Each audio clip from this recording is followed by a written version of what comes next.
See lugu juhtus ammu kord märtsikuul, kui valapüügi aeg.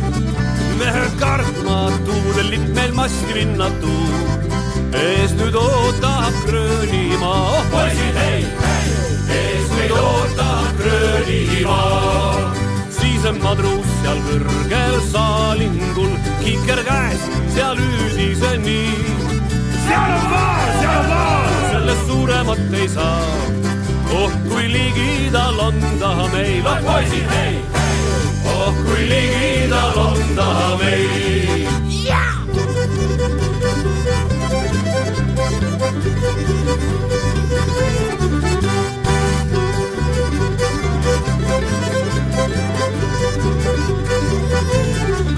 Kapten laeva tekilt hõikas siis endal pilt, nii külm kui jää.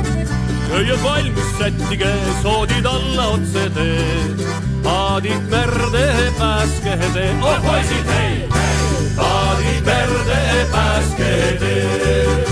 Tabas vaala siis harpuunilöök, et ainsas sabatõmbega. Ümber paat löödi siis, mehed merde kukkusid.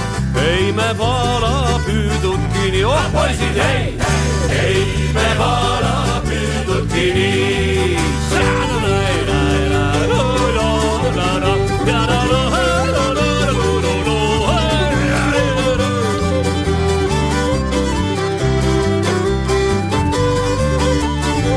Oh poisid, hei, küll kapten selles kurvas taas, et kaotame mitu kanget meest. Kuid see vaal, jah see saak, mis jäi kätte saamata, kurbtus see oli suurem veel. Oi poisid, hei, hei, kurbtus see oli suurem veel. Jah, Gröönimaa, su vaene pind, kus rohi eale haljenda. Maa, kus jää ja lumeveed, palju vaaru meremees, harva väikest kohta ees. Oi poisid, hei, hei, harva väikest kohta ees.